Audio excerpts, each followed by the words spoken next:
যারা জীবনকে অতিষ্ঠিত করে গ্যাসের চাপ বৃদ্ধি করো। এলাকাবাসী সম্মানিত এলাকা যোগদান করে মানববন্ধনকে মানববন্ধনে দলে দলে যোগদান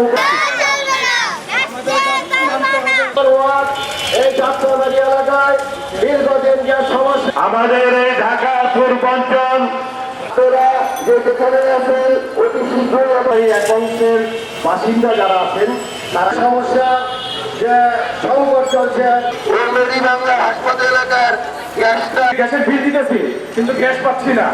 কিন্তু দাবিতে গ্যাস বিল নিয়ে যাচ্ছি সমস্যা আমরা সবাই ভুক্তভোগী। তাই আগে চন্দন কোঠা পশ্চিম যাত্রাবাড়ি সম্মানিত এলাকাবাসী আমার আইও প্রধান অতিথি হিসাবে প্রকল্পে আওয়াজ তুলুন। গ্যাস চাই দিতে হবে। আমাদের এই মানববন্ধন অনুষ্ঠিত